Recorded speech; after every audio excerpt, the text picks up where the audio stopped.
Oke, selamat bergabung teman-teman semua. Assalamualaikum warahmatullahi wabarakatuh.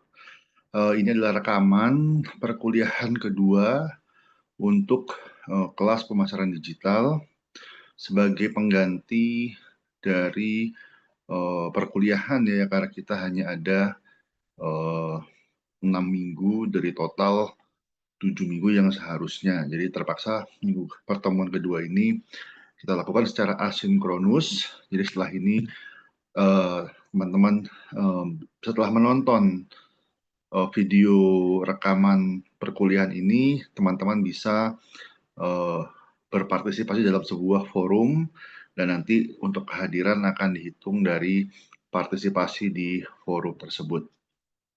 Oke, hari ini kita membahas tentang analisis lingkungan online. Jadi analisis lingkungan pasar secara online bagian dari strategi pemasaran digital.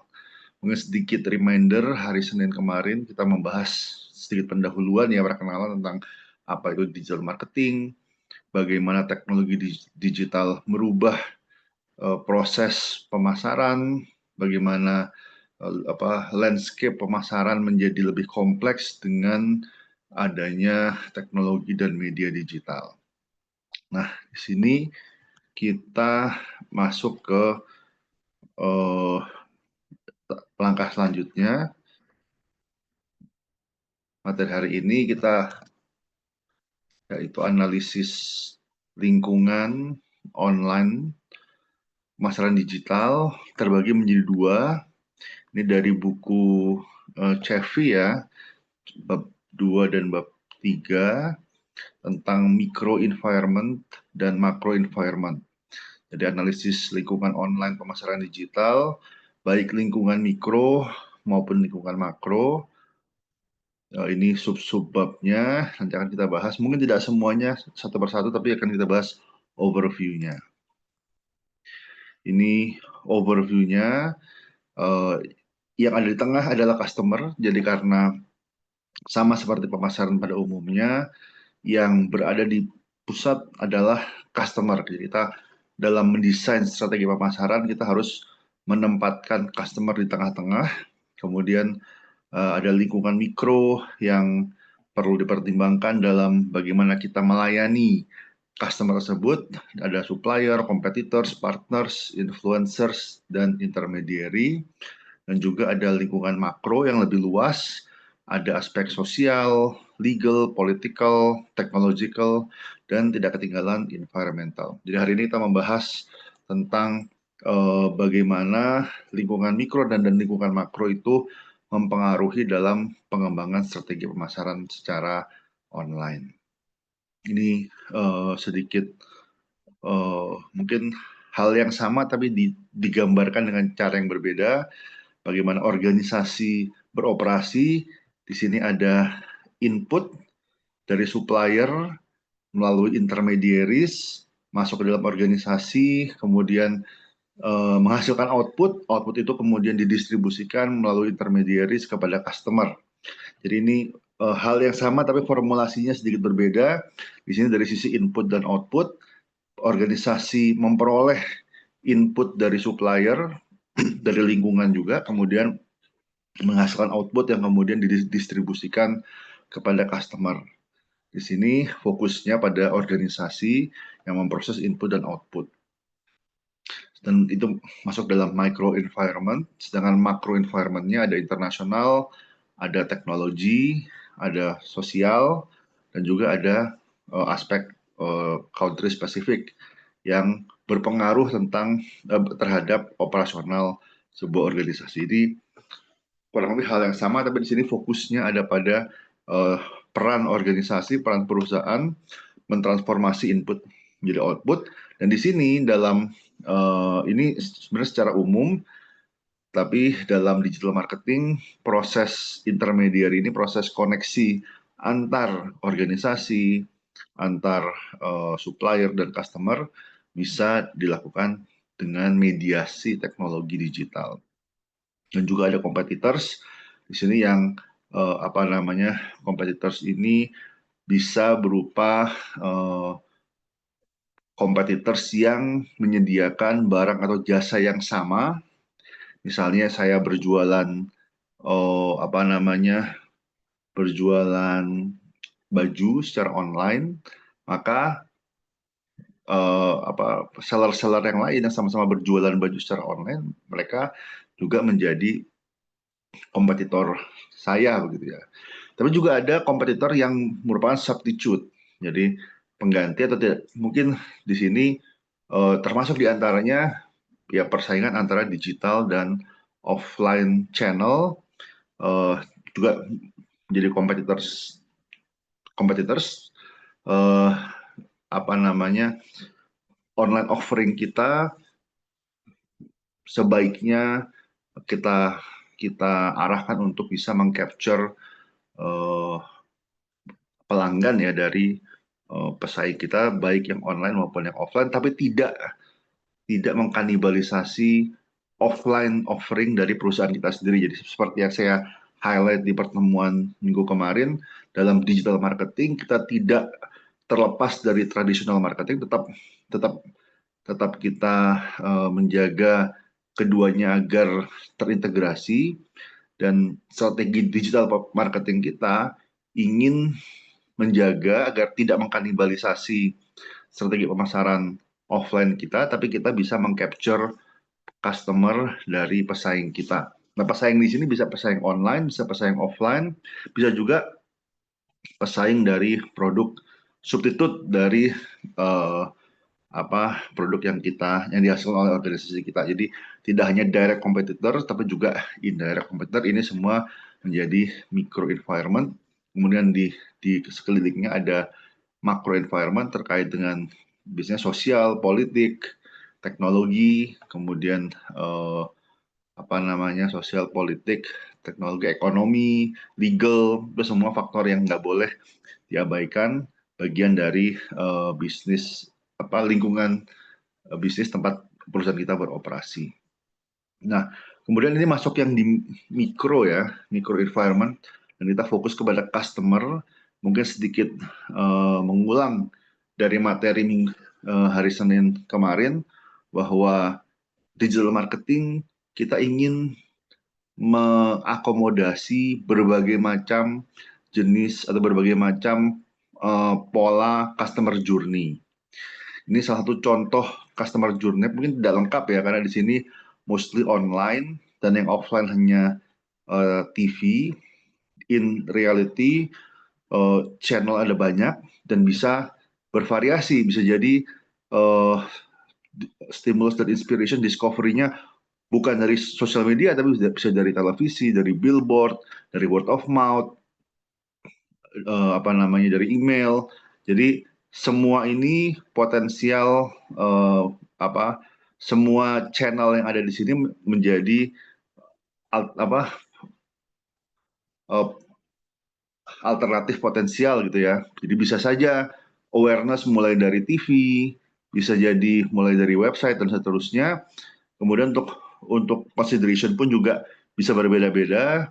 Bisa jadi seseorang pertama kali ketemu secara online, kemudian searching offline, atau dimulai dari online terlebih dahulu, misalnya dari sosial media, kemudian tergerak untuk mengunjungi store, melakukan store visit untuk melihat-lihat barang. Tapi belinya bisa jadi belinya langsung di toko, atau bisa jadi belinya online. Jadi customer journey dari masing-masing orang berbeda-beda. Tujuan dari digital marketing dan juga multi channel marketing adalah bagaimana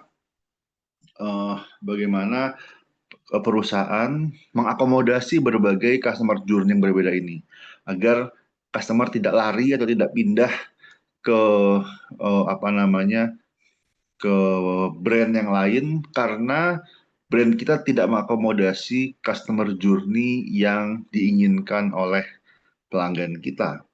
Misalnya mereka ingin beli secara online tapi kita tidak menyediakan, maka itu hal yang ingin dihindari. Dan kemudian terakhir setelah melakukan pembelian, apakah beli online ataukah beli di toko secara fisik, kemudian ada post purchase, di mana di sini bisa jadi orang melakukan evaluasi ya, apakah puas ataukah tidak puas. Kalau dia puas, dia bisa melakukan word of mouth positif. Dia bisa cerita sosial media, posting, atau dia bisa cerita secara face to face kepada saudara, family and friends begitu ya. Dan ketika dia tidak puas, maka dia juga bisa melakukan komplain atau melakukan apa ya, word of mouth negatif ya. Sebagai contoh yang kemarin saya jelaskan, United Break Guitar ya, ada seorang musisi mengalami pengalaman buruk ketika gitarnya rusak oleh baggage handling dari United Airlines. Dia komplain, tidak direspon, akhirnya dia bikin video viral di YouTube ketika itu, sampai sekarang uh, masih ada videonya. Mungkin nanti akan saya taruh di emas ya, video United Break Guitar sebagai contoh bagaimana uh, apa namanya, bagaimana uh, customer komplain bisa berdampak yang cukup besar gitu, dengan adanya teknologi digital, terutama sosial media. Kemudian, kemudian untuk pembelian di sini juga ternyata ada banyak sekali macamnya. Jadi tidak clear cut.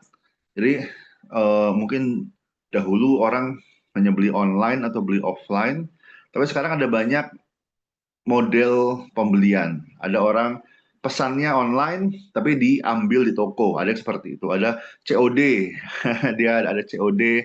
Itu termasuk berbagai macam purchase ya, pengalaman purchase. Dan ini juga mungkin relevan juga sebagaimana saya sebutkan hari Senin kemarin ya, bahwa proses payment juga penting gitu ya.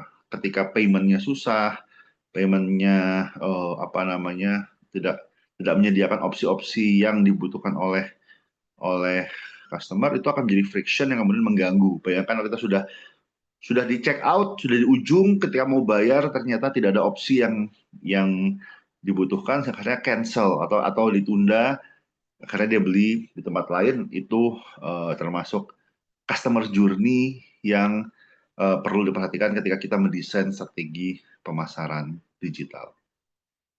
Nah, ini juga customer journey zero moment of truth. Ini sebenarnya konsep dari Google ya. Menurut Google, sebelum Google ada dua moment of truth. Ada first moment of truth adalah ketika customer melakukan terpapar dengan informasi awal, informasi mungkin iklan atau word of mouth gitu ya, tapi secara offline. Kemudian setelah itu ada purchase decision, dan setelah purchase decision ada second moment of truth, di mana orang mengevaluasi apakah dia puas atau nggak puas dengan pembelian. Jadi mungkin sebelum pemasaran digital, mungkin dimulai dengan initial consideration set. Jadi ada pertimbangan, saya lapar, saya ingin makan. Kemudian mungkin first moment of truth, dia melihat ada iklan ramen, kemudian dia beli. Setelah dia makan, dia mengevaluasi, oh ramen ini enak. Kemudian saya akan datang kembali atau saya akan merekomendasikan ramen ini kepada teman-teman. Itu customer journey sebelum pemasaran digital, sebelum Google lah gitu ya. Jadi di sini konsep dari Google adalah zero atau zero moment of truth. Sebelum orang pertama kali terpapar secara offline, sangat mungkin dia terpapar secara online, dari sosial media atau dari website atau dari search engine. Kan kalau konsepnya Google ya, orang search orang mungkin terpapar melalui berbagai macam media online. Jadi zero moment of truth sebelum first moment of truth, sebelum dia melihat secara langsung atau terpapar secara langsung secara offline ya, dengan pemasaran.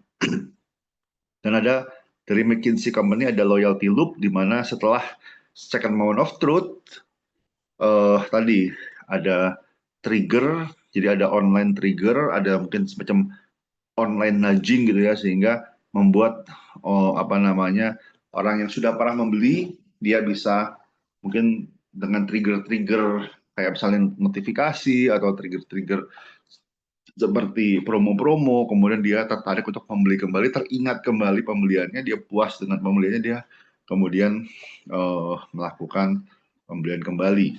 Jadi ini purchase decision flow untuk konsumen digital dengan menambahkan zero moment of truth dan juga ada loyalty loop dari McKinsey. Ini dua komponen online ya. Sebenarnya yang tiga yang ini 1, 2, 3, 4 ya. Jadi 1, 2, 3, 4 ini sebenarnya mungkin secara umum tidak khusus untuk konsumen digital.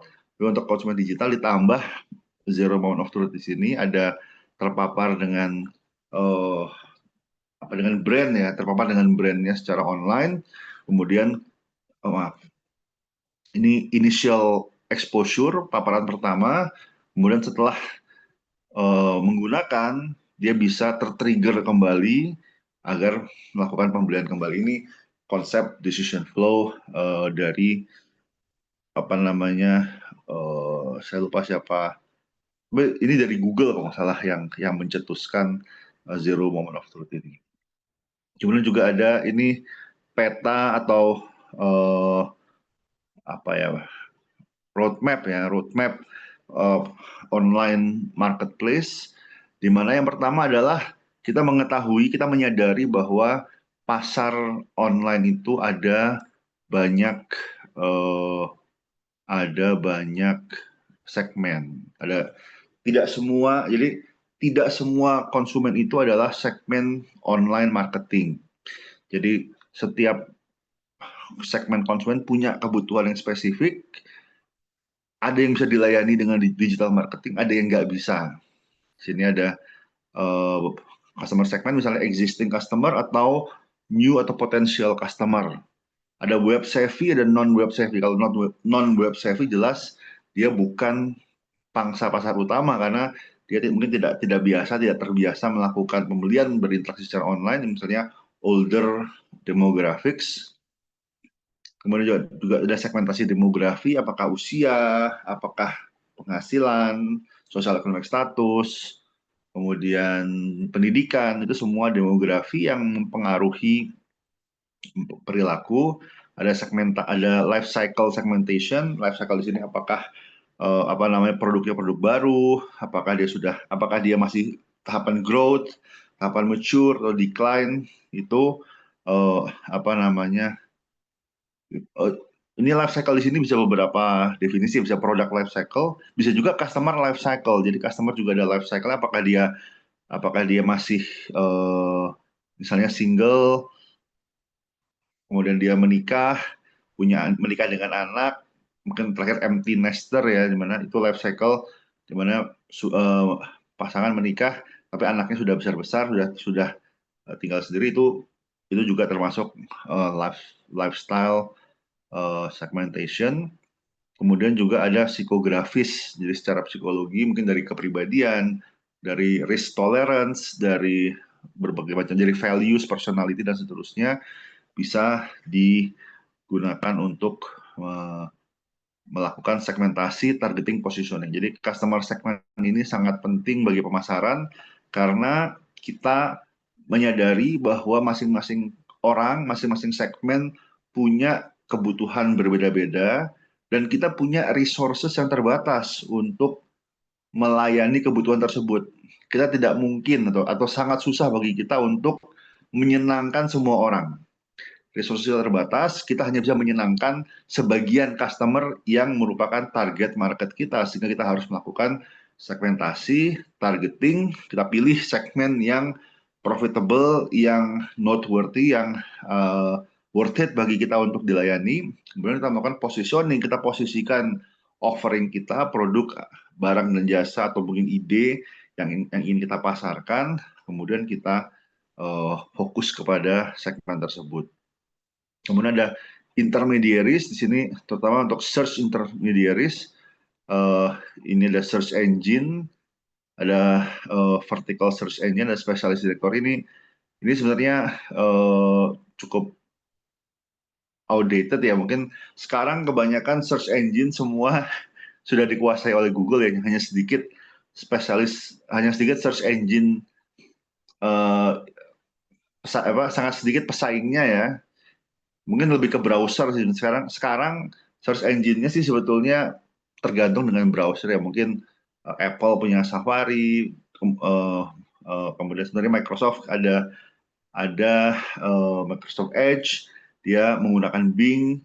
Tapi kita seringkali yang kita andalkan ya adalah Google gitu ya. Meskipun demikian sebenarnya ada intermediaries yang lain ya.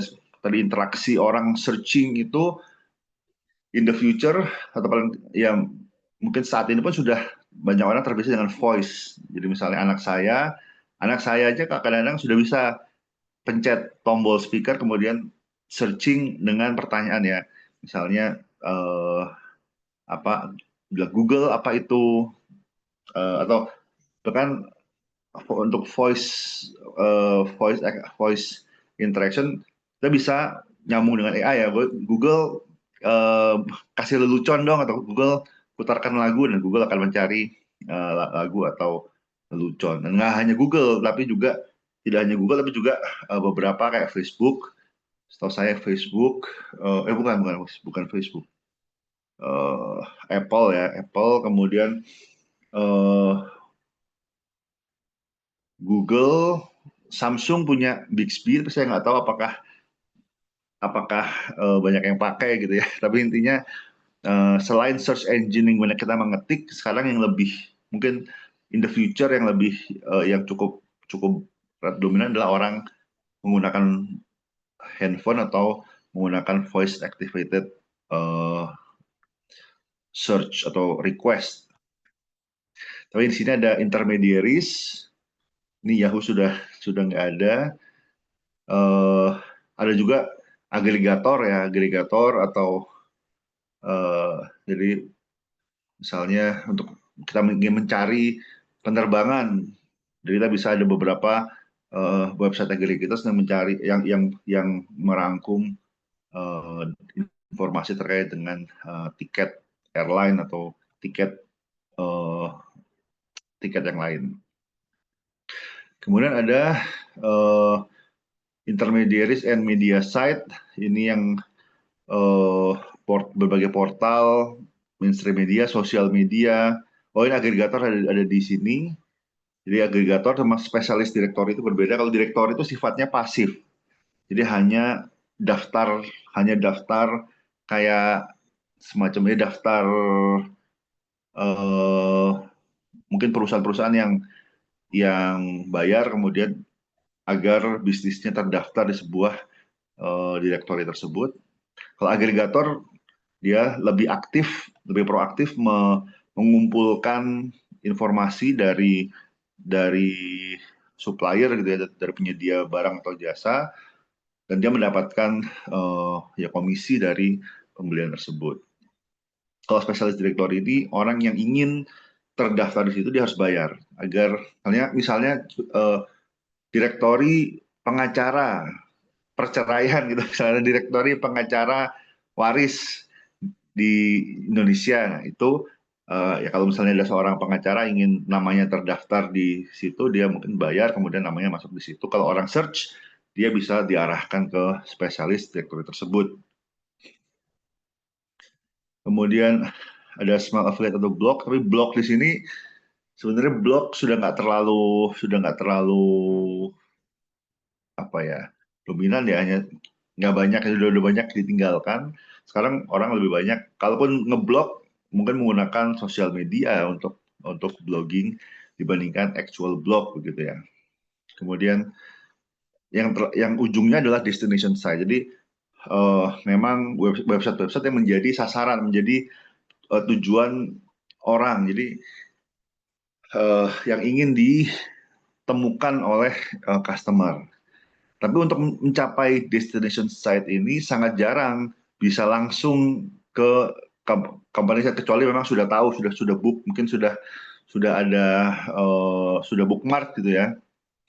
Nah, tapi dalam kebanyakan kasus orang harus melakukan searching terlebih dahulu secara online menggunakan search engine, menggunakan directory, menggunakan apa namanya eh, media gitu ya, menggunakan sosial media atau mainstream media, kemudian baru masuk ke company site. Di sini ada direct competitors dan ada indirect competitors. Jadi yang direct competitors itu yang secara langsung dia online value proposition-nya itu beririsan. Jadi misalnya kita ya jelas kita misalnya uh, kita uh, berjualan handicraft gitu ya. Kita punya website tentang atau kita punya halaman di Instagram tentang apa namanya produk-produk kita, maka ketika ada halaman lain uh, profil lain ya, akun lain yang sama-sama menjual handicraft yang serupa itu jadi direct competitor kita.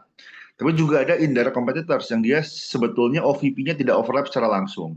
Tapi karena medianya sama, jadi attention span dari customer itu terbatas. Ada orang searching, saya mau searching tentang eh, buku, misalnya, cari buku tertentu. Tapi di tengah-tengah searching tiba-tiba dia terdistract, dia akhirnya searching tentang baju. Misalnya.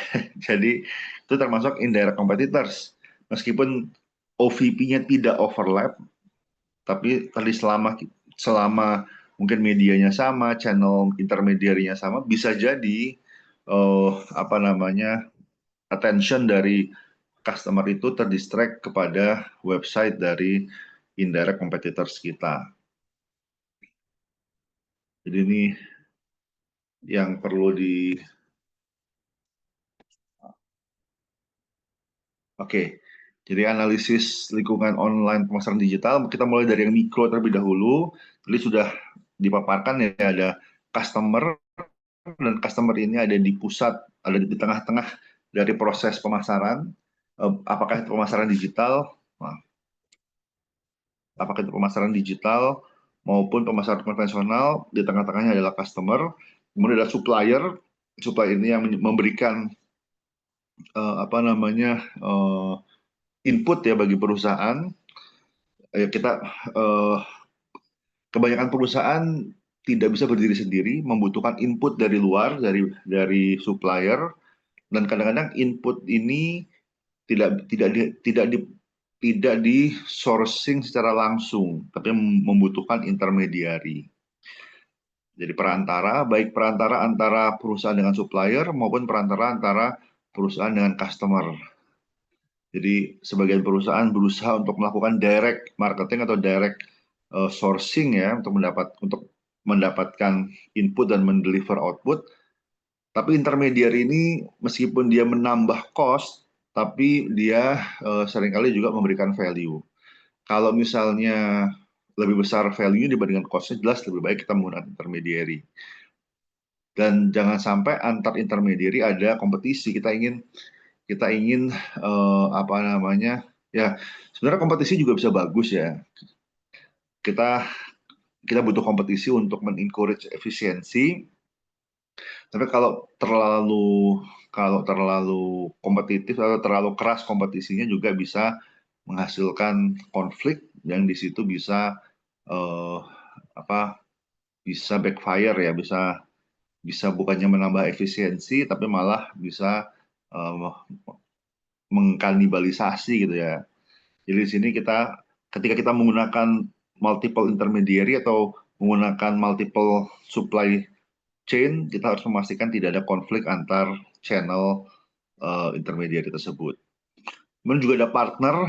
Partner di sini adalah perusahaan lain yang bukan competitors kita, atau mungkin bisa juga kompetitor ya, tapi kemudian bisa berkolaborasi sebagai strategic partner untuk mendeliver services. Jadi sebagai contoh, beberapa airline dia berpartner ya, menjadi strategic partner sehingga beberapa rute dia bisa bisa nyambung. Jadi Jadi misalnya dari Jakarta ke Singapura, Singapura ke misalnya ke Perth. Jadi bisa di-serve oleh eh, apa namanya aliansi airline ini gitu.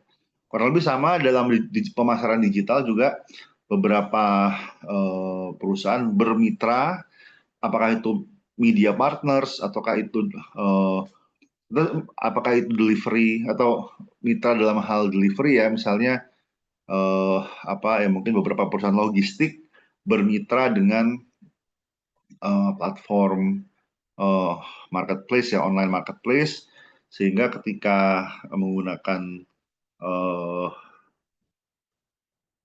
perusahaan tersebut untuk delivery-nya bisa lebih efisien. Kemudian influencer, influencer di sini ya tadi kita lihat eh, apa namanya di era digital, di era sosial media, banyak orang yang memiliki influence gitu ya. Tapi influencer ini juga berbagai macam, ada micro influencer, ada nano influencer, ada mega influencer, jadi berbagai macam tipe. Tapi intinya ada eh, ada apa ya, mungkin peran gitu ya, peran yang mungkin agak-agak ambigu, apakah dia pengguna kita ya, harus kebanyakan juga customer slash juga mungkin partner gitu ya. Tapi dia bisa menginfluence, bisa mengendorse produk kita sehingga meningkatkan penjualan. Jadi bisa jadi termasuk bagian dari lingkungan mikro ya, yang harus di manage dari pemasaran digital. Dan yang terakhir adalah kompetitor kita. Kompetitor di sini baik kompetitor produk maupun kompetitor channel. Kompetitor produk di sini yang produknya sama tapi mungkin channelnya berbeda. Misalnya apa namanya kita misalnya kita buat misalnya restoran pizza yang hanya hanya hanya serve delivery order secara online, misalnya tidak ada eh, restorannya, misalnya ada semacam PHD gitu ya, dia hanya delivery, fokus kepada delivery, jadi produksi delivery tapi tidak ada opsi dine in. Mungkin kompetitorsnya adalah sama pizza yang menyediakan opsi dine in, dan pizza juga yang menyediakan opsi delivery. Itu kompetitor secara langsung. Ada juga kompetitor secara tidak langsung. Tadi meskipun misalnya yang satu jualan pizza, yaitu jualan ayam goreng misalnya, bukan dari kompetitor, tapi ketika orang memilih apakah dia mau makan pizza atau dia mau makan ayam goreng, dia secara tidak langsung menjadi kompetitor. Atau ya mungkin kompetitor secara media ya, bahwa media itu eh, apa ya, attention span dari customer terbatas. Ketika kita beriklan, ketika kita exist di sosial media, kita berkompetisi untuk mendapatkan attention dari audience. Jadi meskipun yang satu jualan pizza, yang satu jualan katakanlah jualan motor gitu ya, tapi ketika misalnya konsumen yang apa ya, yang diakses sama, jadi segmennya sama-sama beriklan, maka iklannya akan competing gitu, meskipun barangnya berbeda. Kayak sebagai contoh ya, misalnya kita mungkin iklan di YouTube, beberapa iklan di YouTube misalnya menyambung gitu ya. Jadi apa namanya, kalau misalnya orang nggak tertarik, tinggal skip. Karena skipnya bukan langsung ke video, tapi skip ke iklan selanjutnya gitu kan. Jadi attention span terbatas, orang nggak sabar ingin klik skip. Nah, eh, jadi meskipun produk berbeda, tapi ketika media pemasarannya sama-sama iklan YouTube, ya ada kompetisi di situ. Oke, di sini juga ada ini Porter's Five Forces ya, maaf, sebentar. Ini eh, apa namanya, model eh, apa ya, manajemen strategik dari Porter terkait dengan apa aja faktor-faktor yang di perlu dipertimbangkan oleh perusahaan ketika mendesain sebuah strategi, termasuk strategi pemasaran digital. Jadi meskipun ini apa namanya model yang generik, tapi juga bisa digunakan untuk mengembangkan strategi pemasaran secara online. Yang pertama adalah bargaining power of customer, dan di sini namanya pemasaran kita menempatkan customer di posisi yang pusat ya. Bagaimana kita menggunakan resources kita untuk serving the customer, untuk mengenerate profit tetap. Jadi profit motifnya tetap penting, tapi kita mengenerate profit melalui value creation. Kita creating value, value tersebut kemudian kita tawarkan kepada customer untuk mengenerate profit dengan tidak mengabaikan people dan planet. Nah, tapi dalam proses serving the customer tadi, kita juga harus memperhatikan forces yang lain. Kita nggak bisa hanya fokus ke customer tanpa memperhatikan juga power dari supplier, dari competitors, dari substitute, dan dari new entrants. Karena itu semua hal yang harus diperhatikan ya. Supplier sini ya, kita dalam creating value untuk customer kita butuh input. Input di sini bisa jadi karyawan, employees termasuk supplier. Kemudian bisa juga misalnya bahan baku, kemudian misalnya kita misalnya untuk delivery produk ya, itu semua supplier yang perlu kita maintain. Jangan sampai kita kita tarik ulur, jangan sampai kita terlalu tergantung terhadap supplier. Di sisi lain, kalau kita tidak tergantung sama sekali dengan supplier, kita tidak bisa menjalin kerjasama yang erat. Untuk bersinergi, bekerja sama, kita butuh ada interdependensi, kita butuh ada saling ketergantungan.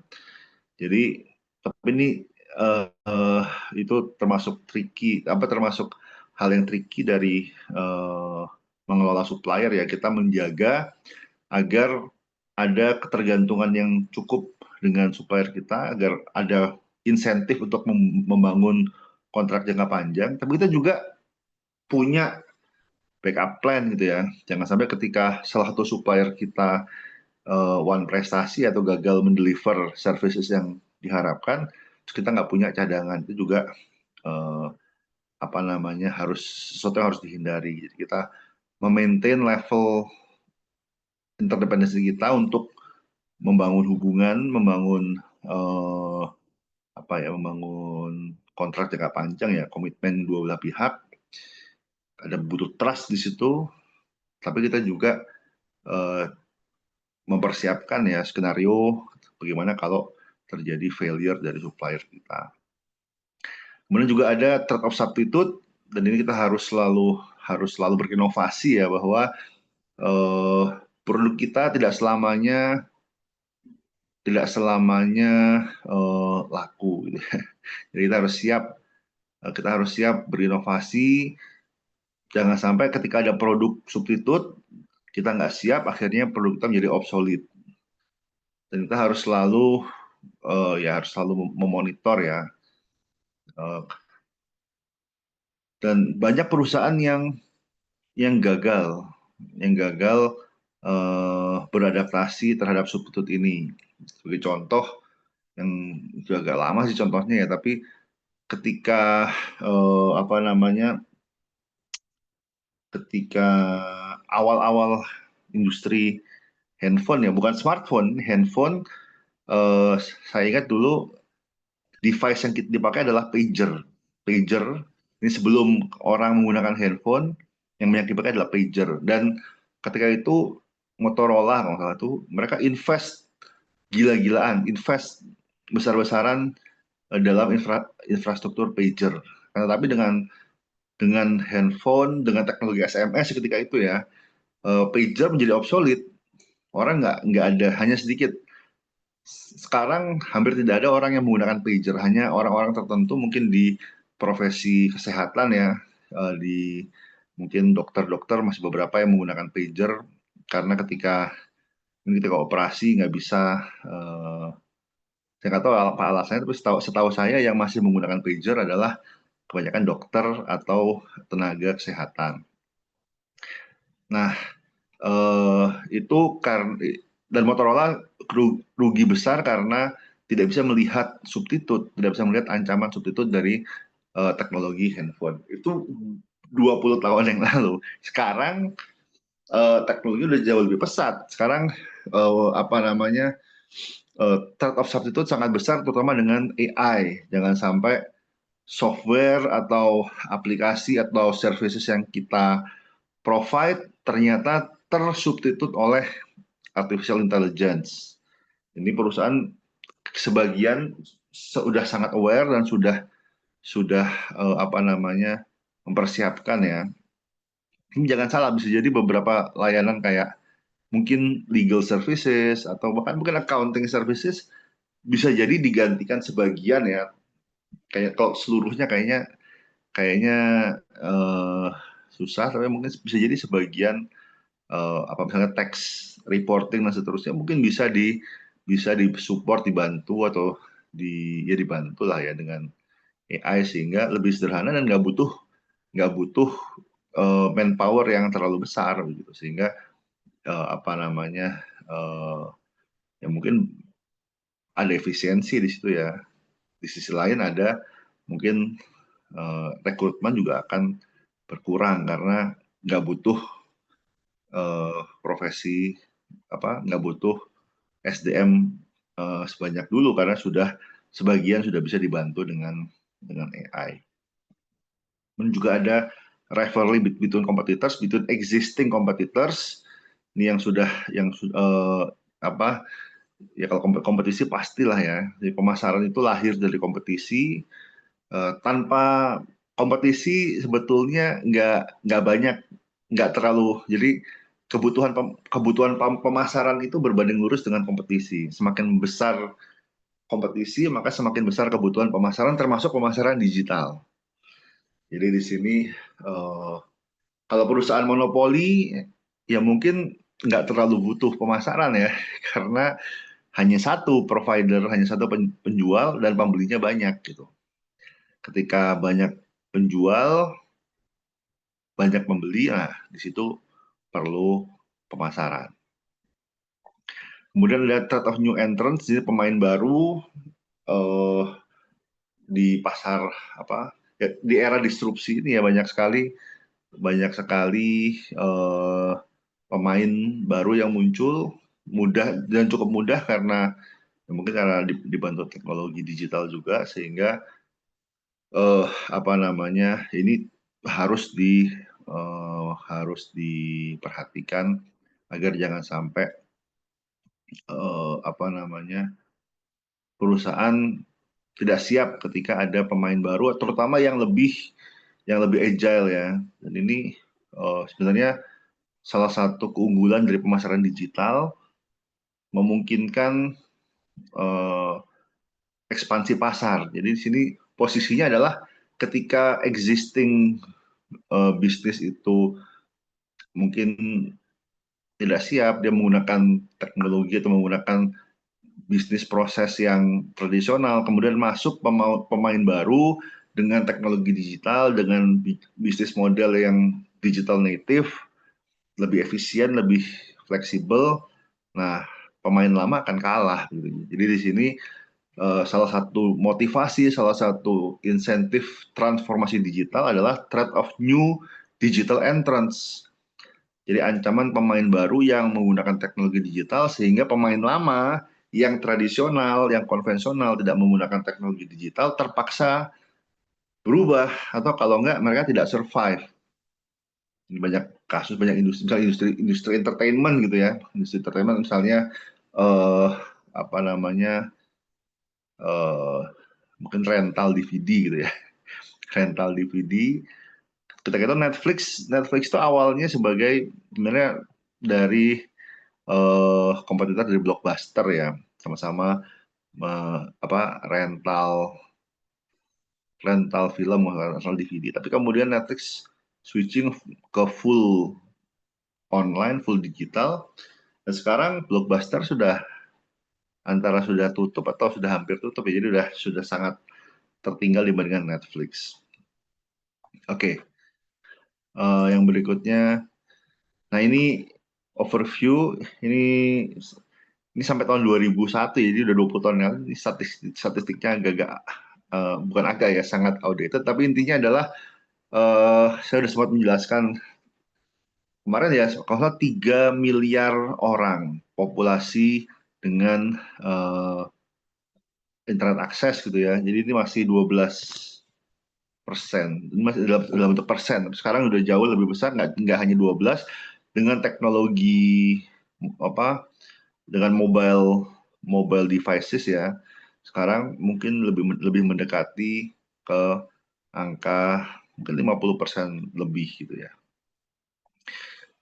Kemudian, tapi intinya sekarang konsumen itu sudah lebih terpapar dengan internet, sudah lebih terbiasa, terutama setelah pandemi ya. Ini informasi mungkin salah satu, ini mohon maaf ini informasinya agak-agak lama, tapi yang terbaru sudah jauh lebih tinggi persentasenya, mungkin mendekati mungkin mungkin untuk ya mungkin secara umum mendekati 50%, akan tetapi bervariasi. Saya katakan bervariasi kenapa? Karena ada wilayah-wilayah yang mungkin exposure internetnya lebih rendah. Di sini sepertinya seharusnya untuk Asia udah jauh lebih tinggi, mungkin Afrika lebih rendah.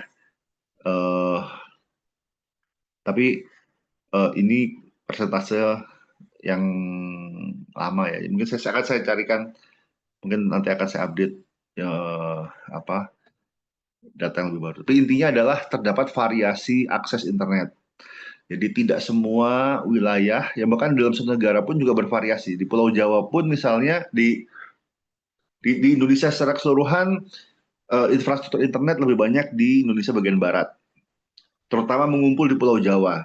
Di Pulau Jawa sendiri pun juga mengumpul di kota-kota besar. Walaupun dengan teknologi Starlink ya, dengan teknologi satelit, sekarang akses internet di daerah sudah lebih baik, tapi tetap saja tidak sebaik di kota. Jadi tetap ada digital divide, tetap ada ketimpangan akses internet.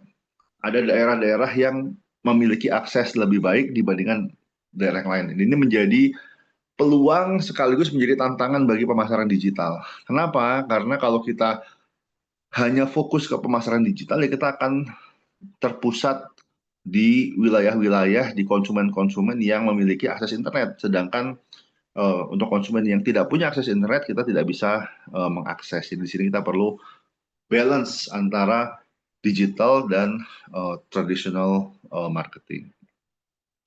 Ini demografinya untuk gender kayaknya sudah lebih balance ya antara male and female. Tapi secara age mungkin kurang lebih tidak berbeda, bahwa semakin older, semakin tua ya, semakin senior orang mungkin tidak semakin semakin hmm, sebenarnya enggak juga sih sebenarnya. Sebenarnya ada senior citizen yang technological savvy gitu ya, tapi memang secara umum semakin senior semakin kecil proporsi konsumen yang punya keahlian atau punya technological skill ya untuk mengakses internet secara fleksibel. Lebih susah lah paling nggak. Sedangkan untuk yang younger demographic, yang lebih muda, itu sangat sangat terbiasa ya. Di sini nggak ada usia di bawah 10 tahun, tapi yang saya alami sendiri, anak-anak saya, mereka sudah jauh lebih terbiasa, jauh lebih mungkin lebih familiar dengan teknologi digital, bahkan dibanding saya gitu. Oke, ini intinya ada variasi, tapi ini terus terang data yang lama jadi nggak bisa diandalkan. Beberapa hmm, ini untuk internet access location ada di kantor, ada di rumah, ada di kampus atau di sekolah ya. Kalau sekarang terus terang ini menjadi nggak relevan karena semua orang bisa akses internet di mana saja dengan handphone, nggak harus di PC. Kalau ini tahun 2000 sampai tahun 2001 ya, jadi 20 tahun 25 tahun yang lalu bahkan ini sudah outdated. Orang masih berbasis PC. Sekarang dengan teknologi mobile uh, sudah bisa akses di mana saja. Ini psychographic segmentation, ada Game Boy atau gamer ya, nggak bisa dipungkiri sebagian orang akses internet itu untuk main game. Dan game menjadi salah satu apa namanya salah satu media lah ya, media pemasaran digital yang cukup dominan gitu ya sampai sekarang. Bahkan semakin bertambah sehingga apa saya ceritakan hari Senin kemarin, bahkan di game FIFA itu ada iklannya. Itu bukan nggak statis, itu dia berubah-ubah terus. Jadi apa namanya eh, main game bola pun ternyata ada iklannya. Iklannya itu iklan beneran, bukan bukan bagian dari games, tapi memang iklan di dalam game. Ada juga di sini Cyberlet, ini yang eh, ada jadi yang lebih well to do ya, lebih lebih lebih mapan, lebih punya financial resources dan aktif di internet, mungkin dia trading dan seterusnya. Kemudian ada work user yang dia menggunakan internet hanya untuk bekerja, ini udah jauh lebih sedikit. Ada cyber mom atau cyber parent ya, yang dia ibu rumah tangga atau ibu-ibu secara umum menggunakan internet untuk mengakses informasi online. Ada info junkie, dia kecanduan internet, tapi bukan untuk bermain game ya, mungkin kecanduan untuk sosial media dan untuk lain-lain. Ada juga hit and runner yang dia menggunakan hanya seperlunya saja. eh, jadi lebih ke fungsional, ketika ketika sudah selesai ya dia tidak mengakses internet lagi. Tapi ini berevolusi. Jadi segmentasi psikografi ini eh, ya pasti terpengaruh oleh sosial, political, legal, cultural faktor yang ya paling nggak yang saya lihat di sini Game Boy di sini yang pasti jauh lebih besar dan lebih lebih senior. Jadi eh, istilah Game Boy ini nggak akurat karena gamer sekarang bahkan usia saya pun banyak yang masih gamer gitu ya. Jadi eh, bahkan ada kompetisi e-sport, pemainnya usia 60-an ke atas, senior citizen ya. Jadi demografi gamer ini tidak lagi dibatasi kepada yang usia tua, yang usia muda, tapi juga semakin tua. Ini, uh, nah ini online shopper by produk kategori. Ini tahun 2001 ya, sudah 25 tahun yang lalu. Tapi saat itu yang banyak adalah buku. Sekarang yang lebih banyak buku e-book sudah sudah mungkin ya, mungkin masih ada gitu ya, masih ada, masih cukup cukup signifikan, tapi bukan top kategori untuk online shopping. Sekarang yang top kategori adalah fashion sebetulnya. Sini ada nggak fashion? Sebentar.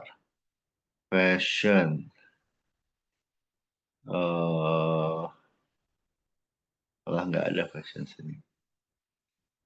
Oke. Jadi ya jelas sekarang sudah ada eh, apa perubahan yang cukup signifikan ya. Tapi intinya adalah apa namanya, berbagai macam kategori produk itu tidak semuanya punya persentase online yang sama. Jadi berbeda-beda. Ada produk yang lebih banyak dibeli secara online, ada produk yang lebih banyak dibeli secara offline. Dan tadi lebih kompleks, ada juga produk yang hybrid yang setengah-setengah ya. Apakah dia belinya online, dia searchingnya online, belinya offline, dan sebaliknya.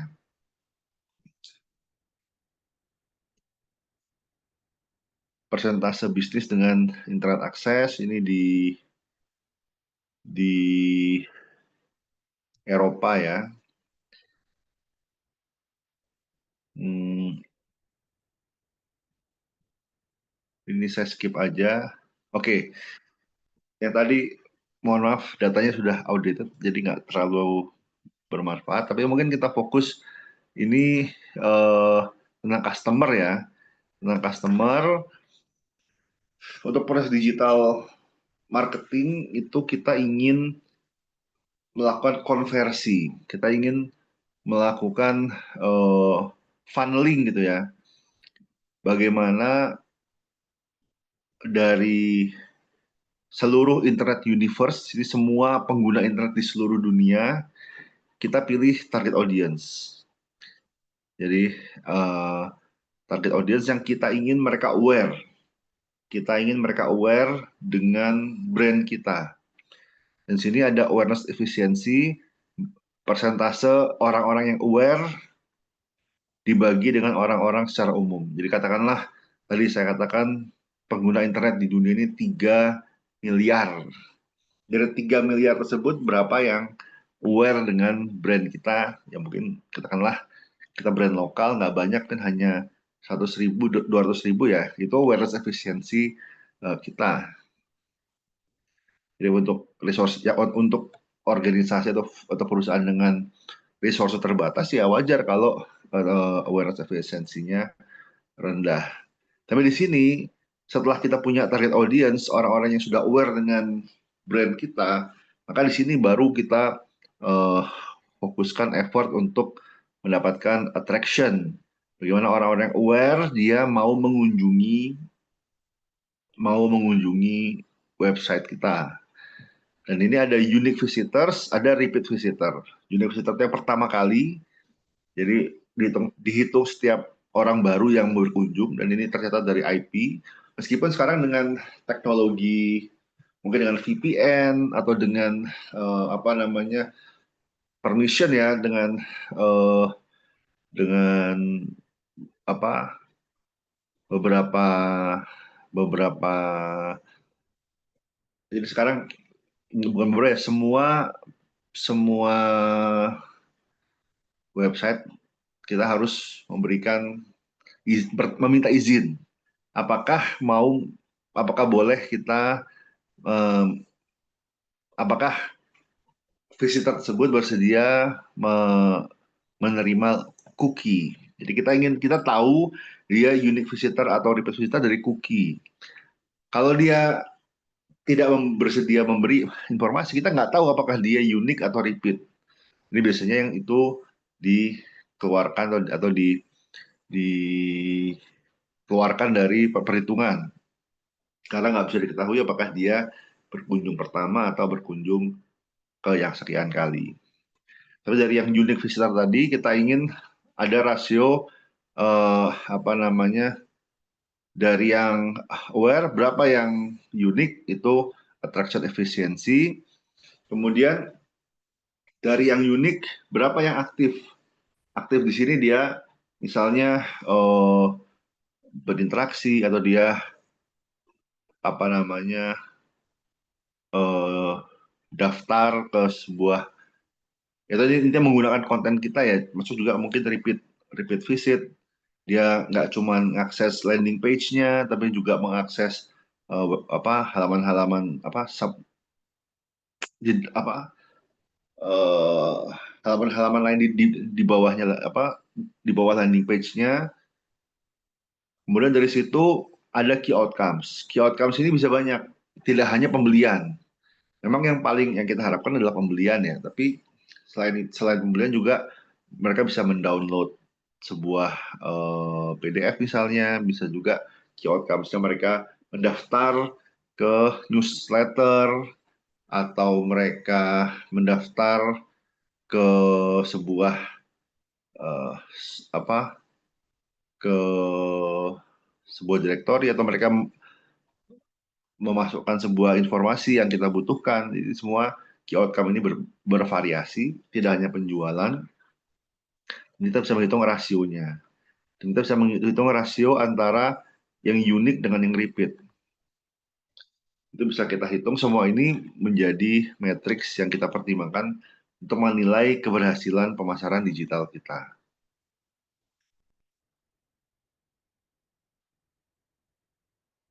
Oke, nah yang berikutnya adalah tadi salah satu mikro environment adalah intermediary, akan tetapi juga ada proses disintermediation, yaitu bagaimana pemasaran digital itu bisa memotong rantai mediasi.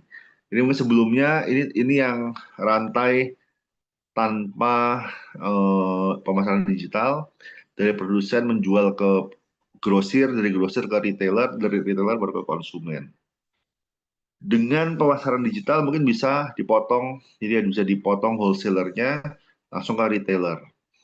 Jadi misalnya penjual ke tanpa produsen tanpa melalui grosir langsung ke retailer, atau langsung direct ke customer tanpa melalui intermediary. Nah, yang ini bisa jadi cost-nya lebih murah, lebih efisien. Tapi sekali lagi ada fungsi yang memang dilayani oleh atau di apa ya, fungsi distribusi ya yang memang dijalankan dengan efisien oleh intermediary. Jadi tidak semua perusahaan bisa memotong rantai mediasi dan tidak semua perusahaan perlu. Tapi kadang-kadang perlu mengelola. Jadi bisa jadi dalam satu perusahaan menggunakan 3 model. Ada yang melalui grosir, ada yang melalui retailer, ada yang melalui grosir, retailer, konsumen, ada yang langsung ke retailer tanpa grosir, dan ada yang langsung. Dan peran dari pemasaran digital adalah mengelola agar tiga-tiganya ini tidak mengkanibalisasi. Jadi memang gimana caranya kita mendeliver 3 segmen konsumen yang berbeda dengan ini customer journey yang berbeda, tapi tidak saling kanibalisasi. Ada juga reintermediation. Jadi ini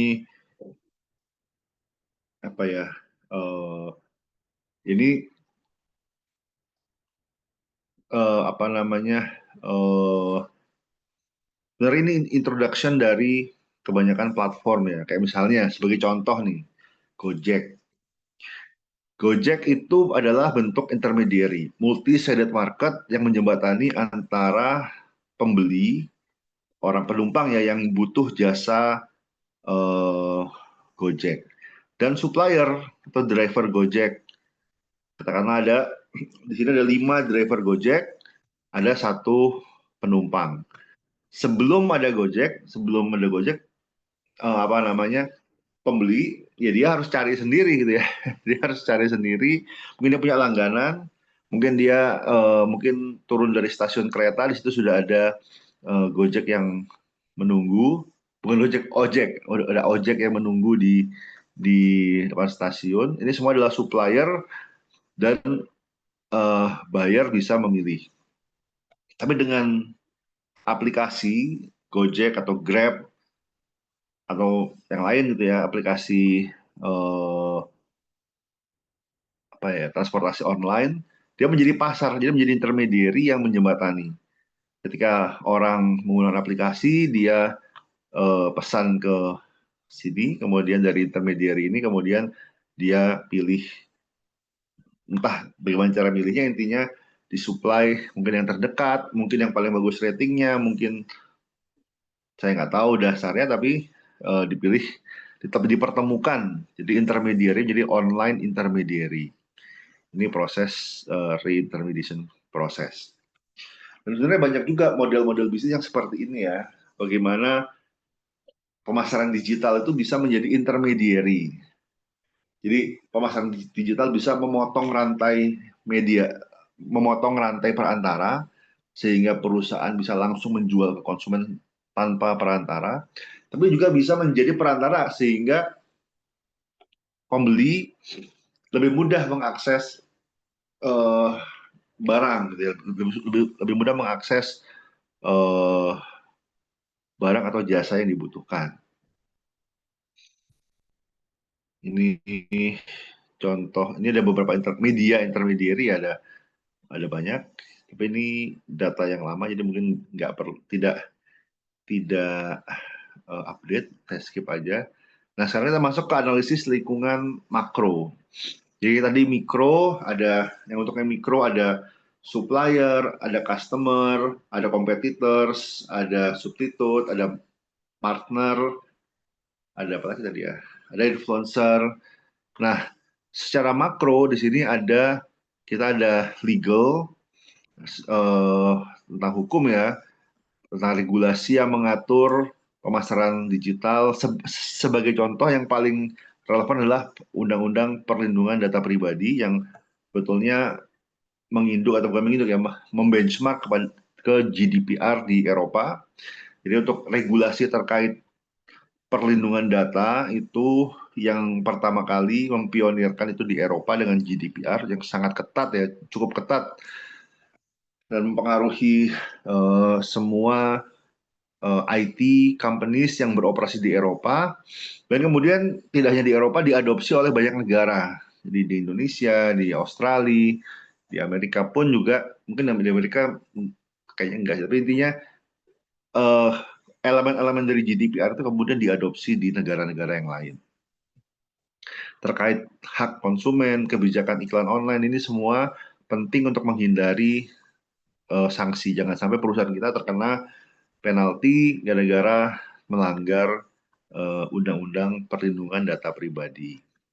Kemudian juga ada aspek politik, kebijakan pemerintah terhadap internet dan teknologi, regulasi terhadap iklan, pajak, dan berbagai macam aturan sensor dan moderasi konten. Ini semua mempengaruhi. Jadi apa namanya, jangan sampai, kalau salah beberapa waktu yang lalu dari Kominfo ya, atau sekarang Komdigi, apa namanya, mendaftar mendaftar apa namanya, semua usaha atau mungkin perusahaan yang penyedia eh, jasa atau penyedia konten secara digital.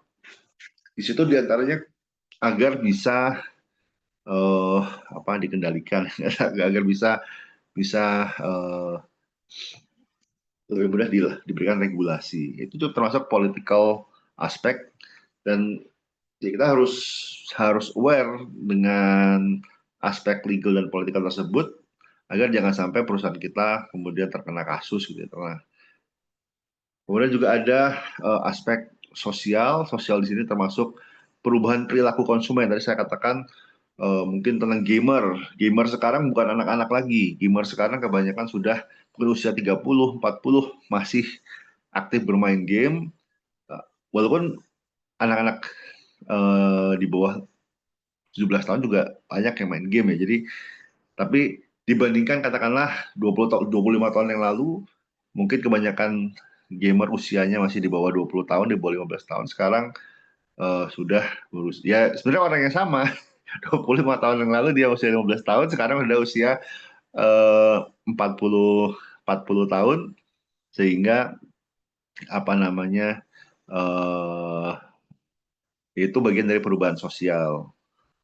Kemudian eh, apa namanya, penggunaan influencer marketing, personalisasi konten, dan preferensi terhadap penyerap. Jadi ada perubahan sosial, misalnya acceptance terhadap apa ya, flexing gitu ya. Mungkin dulu flexing secara sosial itu dianggap sombong. Ya, sebenarnya sama sekarang juga sebagian orang nggak suka ya kalau ada orang flexing. Tapi sekarang dengan banyak influencer yang flexing di sosial media, bisa jadi ada pergeseran, sehingga perilaku yang sebelumnya dianggap tercela sekarang dianggap wajar. Itu termasuk sosial sosial aspek ya. Jadi kita uh, memperhatikan nilai-nilai sosial dan tapi jangan sampai mengabaikan juga nilai etika begitu ya. Kemudian juga ada aspek teknologi, jadi kemajuan teknologi jelas mempengaruhi pemasaran digital karena sebagaimana yang saya jelaskan dari awal dari hari Senin pertemuan pertama bahwa ya pemasaran digital itu ya sebenarnya pemasaran hanya saja difasilitasi prosesnya dengan teknologi digital sehingga sangat sensitif terhadap perubahan teknologi dengan apa misalnya ada perubahan algoritma dari Facebook misalnya sehingga iklan apa misalnya interface iklan menggunakan metanya berubah itu akan sangat berdampak pada pemasaran digital ya. Jadi yang sebelumnya dapat banyak banyak pembeli dari iklan Facebook tiba-tiba nggak ada yang beli karena apa namanya algoritmanya berubah.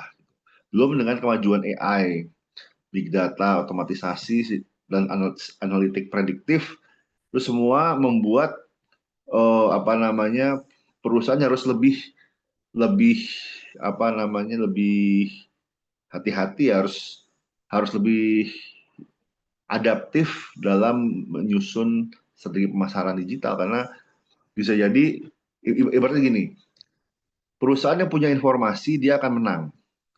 Kalau ada informasi yang dimiliki satu orang nggak dimiliki orang lain, maka orang yang punya informasi dia akan lebih kompetitif dibandingkan yang nggak punya informasi. Nah, masalahnya semua orang berlomba-lomba memperoleh informasi dengan mengumpulkan big data, dengan melakukan analytics, melakukan prediktif, prescriptive analytics. Semua orang bersaing untuk memperoleh data yang paling baik untuk mengambil keputusan yang lebih baik, sehingga menjadi lebih kompleks gitu ya.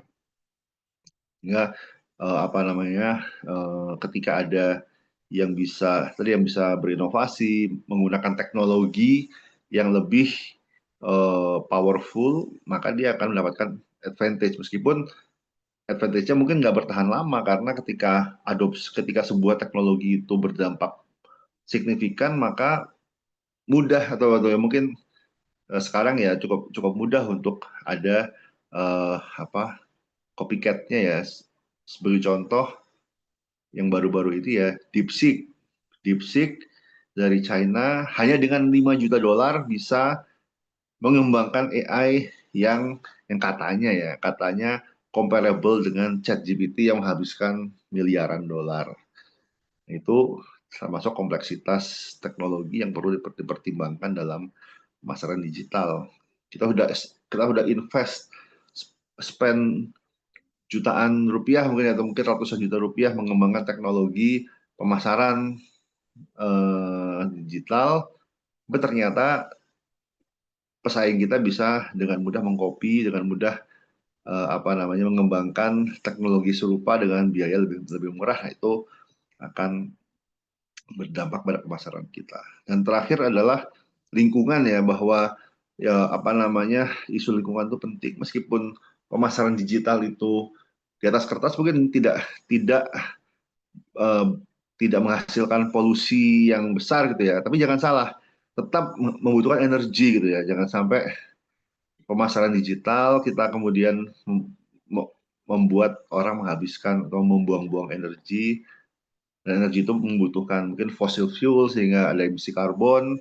Jadi tetap kita mempertimbangkan dampak lingkungan dan juga ada dampak sosial. Dampak sosialnya misalnya orang kecanduan internet, kemudian akhirnya dia eh, memutuskan diri dari dunia nyata gitu ya.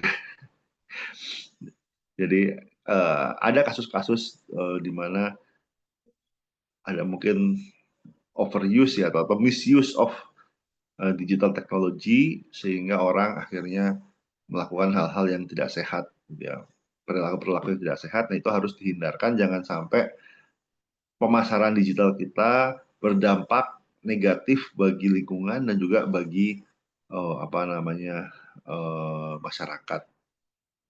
Oke, yang berikutnya eh, ini tentang hukum ya, tentang legal aspek lebih spesifik, adanya data protection dan privacy law. Eh, ini masih yang lama terus terang. Tapi sekarang intinya sekarang yang terbaru udah updated adalah tentang GDPR ya. Ini mungkin saya skip aja. Ini misalnya ini basisnya ya, apa dasarnya. Intinya kita tidak boleh melanggar privasi. Kita nggak boleh mengumpulkan data orang tanpa izin. Kita tidak boleh mendiskriminasi orang berdasarkan disabilitas. Dengan misalnya apa namanya, misalnya konten kita hanya apa ya, konten kita mendiskriminasi orang yang memiliki disabilitas pendengaran atau penglihatan. Jadi itu apa namanya, perlu dipikirkan accessibility-nya.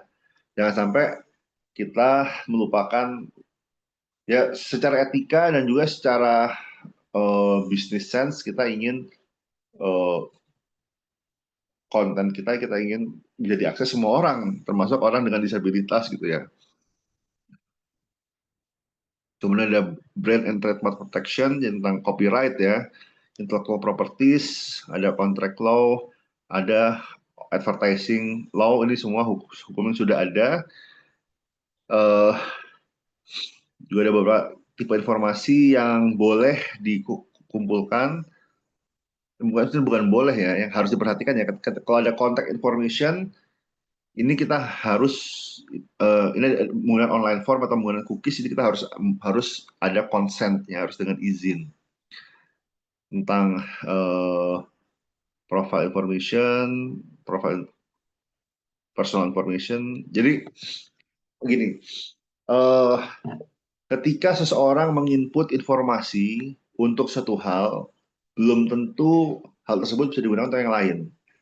Ketika kita misalnya menggunakan informasi yang diinput untuk satu hal, misalnya untuk eh, email gitu ya, terus kita gunakan untuk advertising, tanpa izin dari yang punya, itu melanggar hukum. Dan ini juga ada cookies juga sekarang sangat diatur ya, jadi harus ada consent, ada agreement dari audience, dari dari visitor ya, bahwa mereka mengizinkan cookies. Kalau tidak diizinkan ya jangan jangan dipasang gitu ya. Ini behavioral information on a single site, ada behavioral information across multiple. Jadi ada informasi perilaku dari satu situs dan dia tidak terhubung dengan situs yang lain. Ada juga cookies yang mengumpulkan informasi lintas situs. Yang 5 ini lebih berbahaya dibandingkan yang 4. Karena dia lintas situs, dia bisa apa namanya, bisa apa ya, harus dengan permission. Tapi ini biasanya apa ya? Ini yang untuk yang kelima ini kalau sudah tidak diperbolehkan kalau nggak salah. Karena potensi penyalahgunaannya cukup cukup besar. Oke, ini ada ethical issues, ada privacy, ada accuracy, ada property, ada accessibility. Privacy itu tentang apa namanya, informasi pribadi ya. Kita tidak ingin mengakses atau atau perusahaan harus bertanggung jawab terhadap informasi apa yang dia kumpulkan. Tidak boleh mengambil informasi yang tidak diizinkan. Sebagai contoh, misalnya misalnya tracking trafficnya, dia browsing history dari audiens kita, dari visitor kita, itu nggak boleh. Makanya tadi yang cookie yang lintas situs itu setahu saya sudah tidak diperbolehkan, diantaranya karena rentan terhadap malware, terhadap privacy issue. Terus akurasi, apakah informasinya betul, jangan sampai apa namanya, ya kadang-kadang ada informasi yang tidak akurat, kemudian malah bisa menghasilkan menimbulkan masalah bagi perusahaan atau bagi customer. Kemudian properti, siapa yang punya data dan bagaimana kepemilikannya bisa ditransfer. Jadi, dan ini sangat relevan di sosial media ya, tentang konten.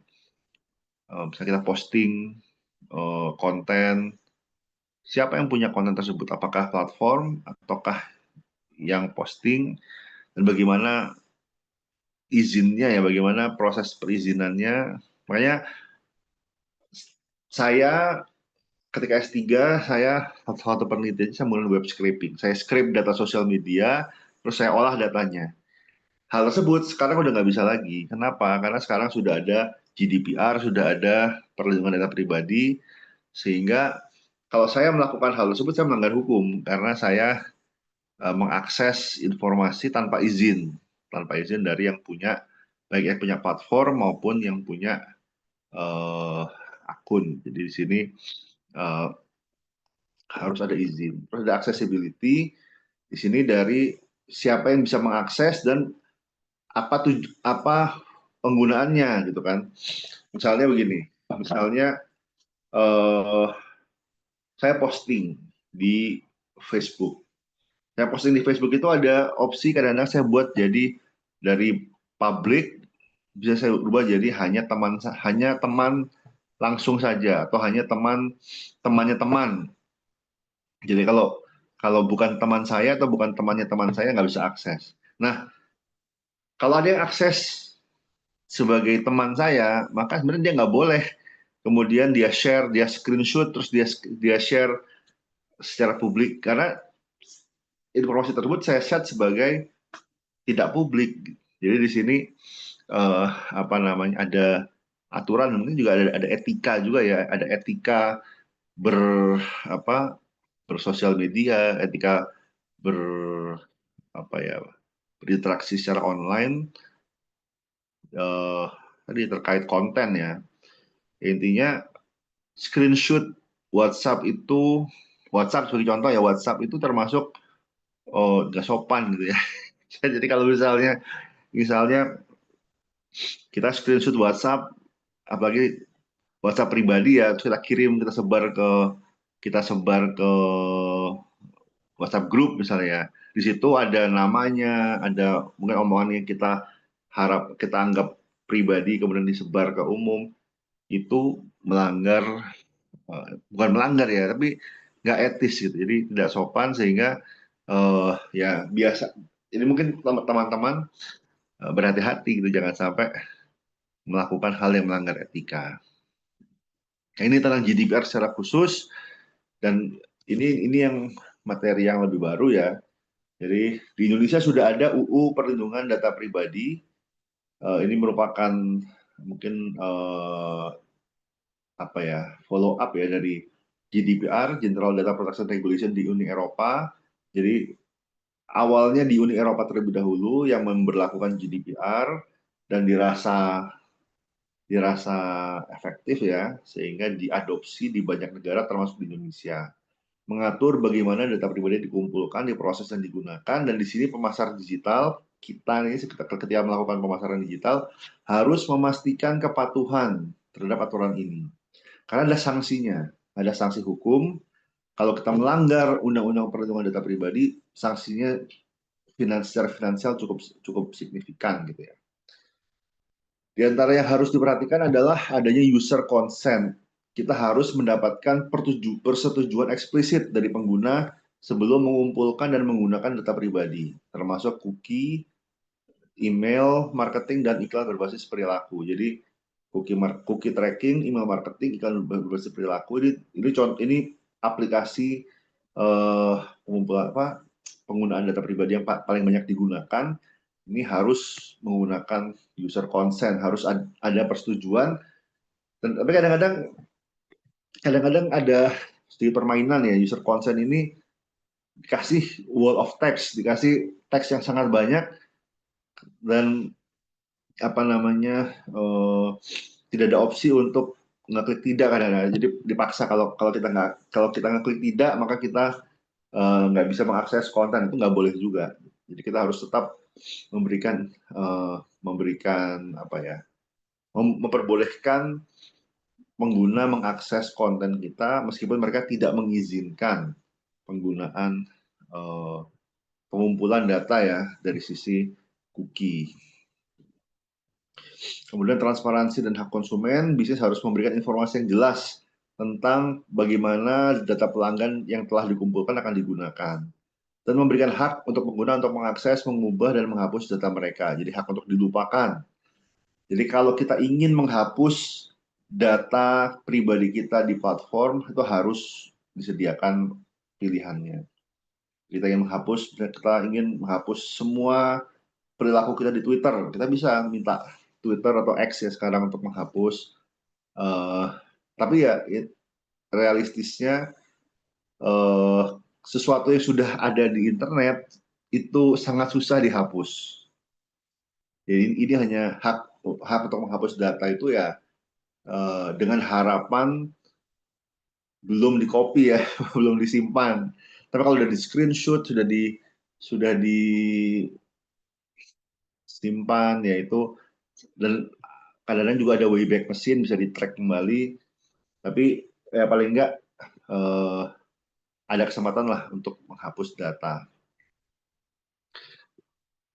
Tapi teman-teman hati-hati dalam posting, jangan sampai kita memposting sesuatu yang kita sesali, kita ingin hapus kemudian hari, itu lebih susah gitu ya. Kemudian bagaimana UU PDP ini mempengaruhi sistem digital, ini membatasi penggunaan data pihak ketiga. Jadi data pihak ketiga itu kita membeli data dari pihak ketiga untuk membayar ya untuk mengakses data terhadap konsumen kita, kemudian kita melakukan pemasaran digital untuk customization sesuai perilaku atau sesuai profil demografi atau karakteristik dari data tersebut. Nah ini dibatasi, bukannya sama sekali nggak boleh, tapi lebih ketat gitu ya. Jadi nggak boleh sembarangan. Ini mendorong pemasar untuk lebih mengandalkan pemasaran berbasis data primer, jadi first party data primer yang dikumpulkan sendiri. Kemudian email marketing berbasis izin, maksudnya apa? Kita tidak nge-spam.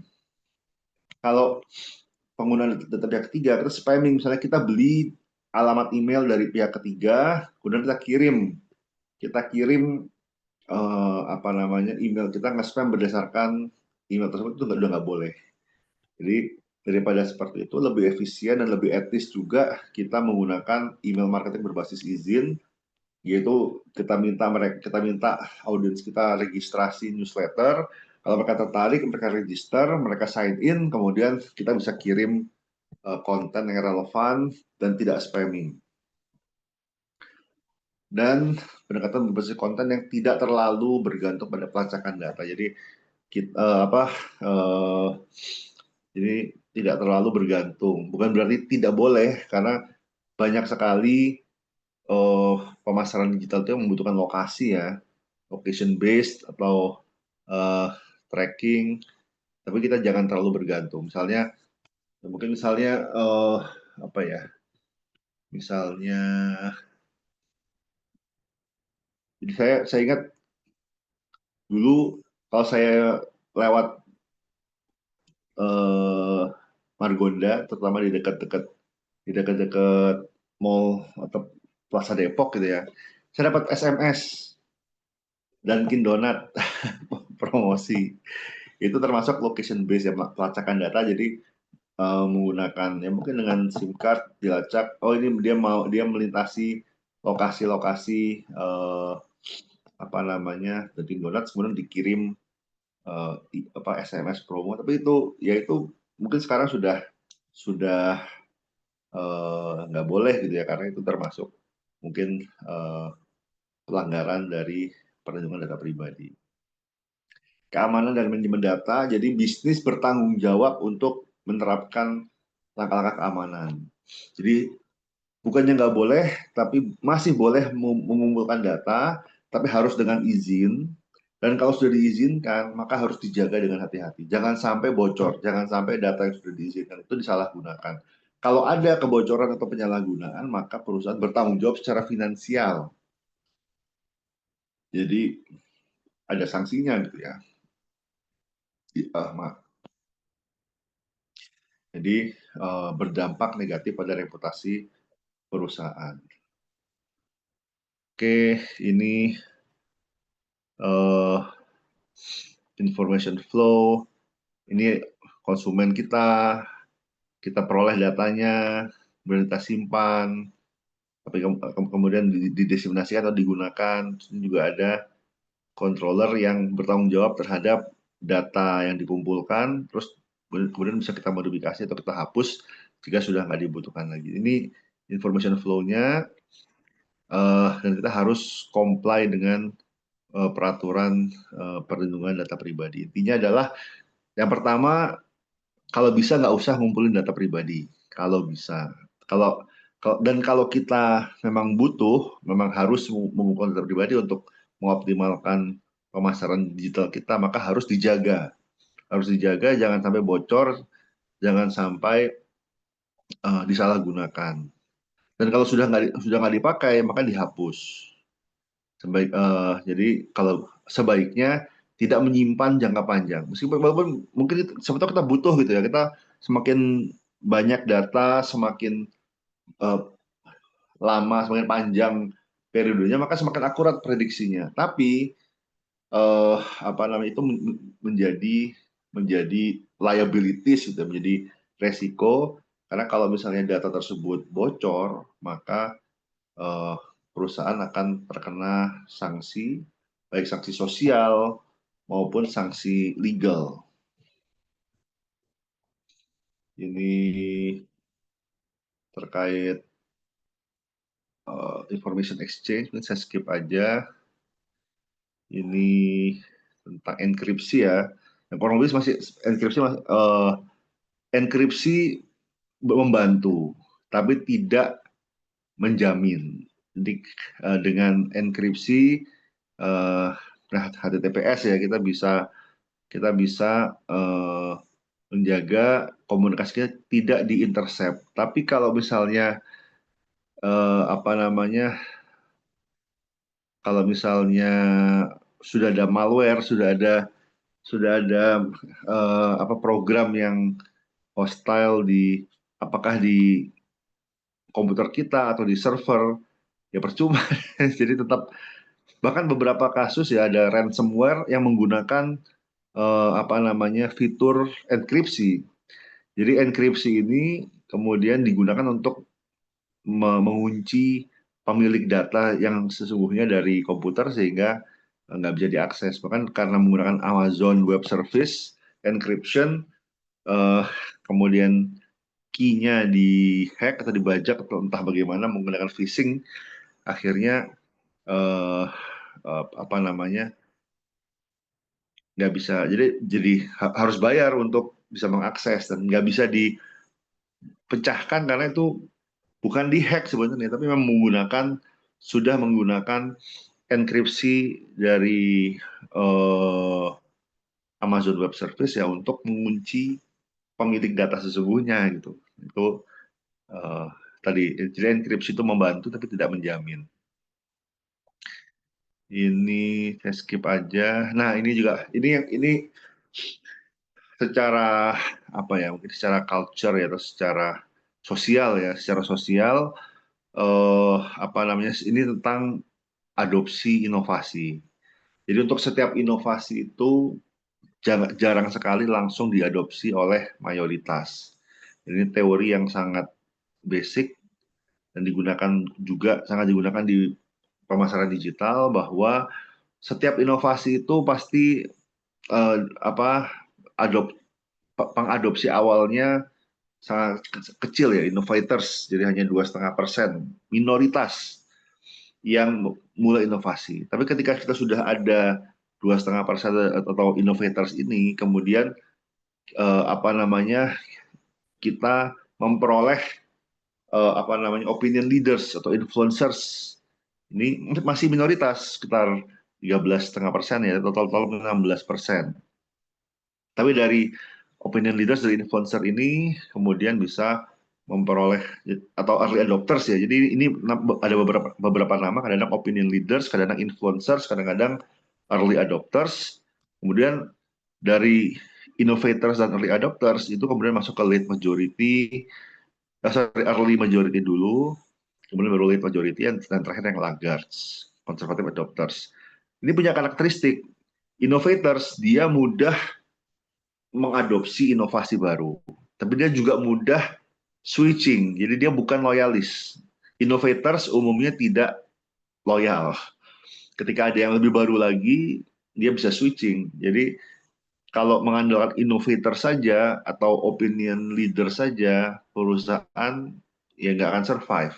Jadi kuncinya adalah bagaimana innovators dan opinion leaders ini kemudian menarik early majority. Nah, dari early majority kita memperoleh critical mass sehingga kemudian ada yang followers ya, late majority dan laggard.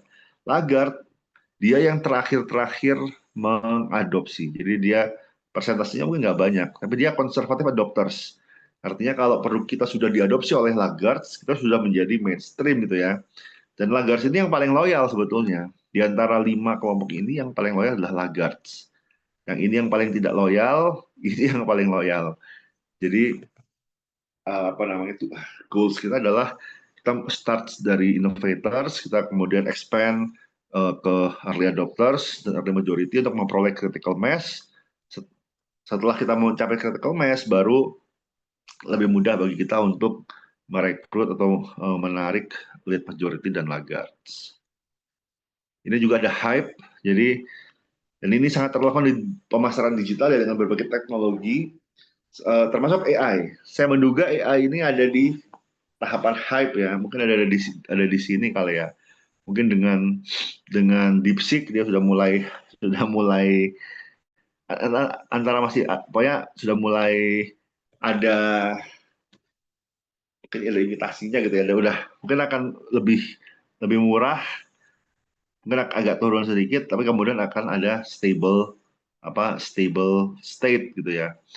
Tapi ini saat ini belum di stable state, mungkin masih hype, masih ada inflated expectation. Jadi saat ini AI menurut saya masih ada di inflated expectation, belum masuk ke true of disillusionment.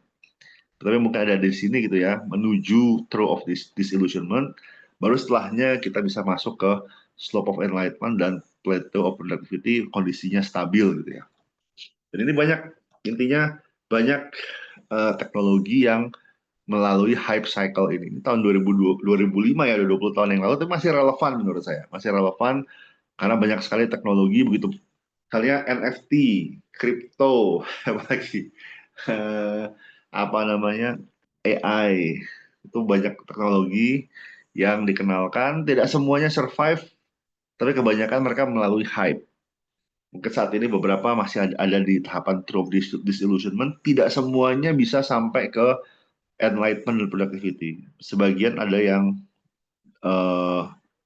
die down ya, yang tidak survive, terutama karena ada substitute, mungkin teknologi yang lebih baru, teknologi yang lebih uh, maju. Gitu.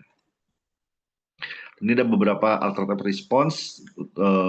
Jadi ketika ada perubahan teknologi, ada apa namanya, innovators. Innovators itu dia uh, langsung mengadopsi dengan cepat. Jadi ketika ada perubahan strategi dan teknologi, innovators merespon dengan cepat. Kemudian ada juga responder.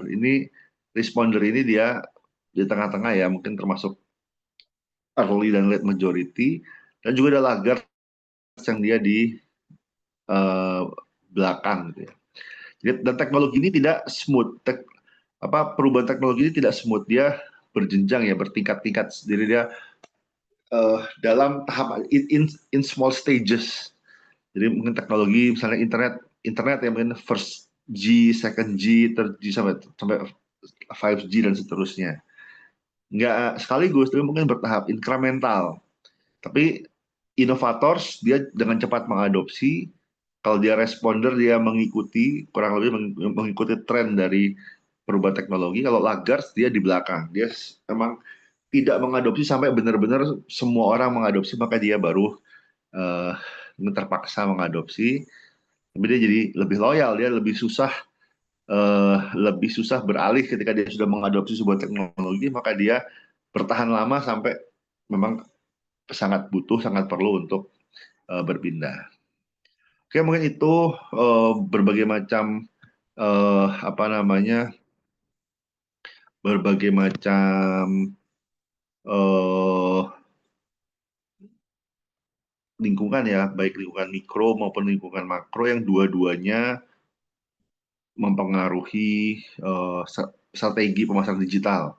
Artinya ketika kita mengembangkan strategi pemasaran digital, kita harus mempertimbangkan baik lingkungan mikronya, yaitu customer, competitor, supplier, partner, apa lagi ya, intermediary, dan juga lingkungan makro, sosial, legal, technological, environmental, political, itu semua kita perhatikan sehingga strategi pemasaran digital kita mencapai tujuan yang kita harapkan, yaitu mendeliver apa namanya, atau melayani konsumen kita, ya kan, kita pemasaran, kita fokus kepada melayani creating value untuk melayani konsumen kita dengan mempertimbangkan baik lingkungan mikro dan lingkungan makro, dan tidak mengkanibalisasi antara channel online dan offline.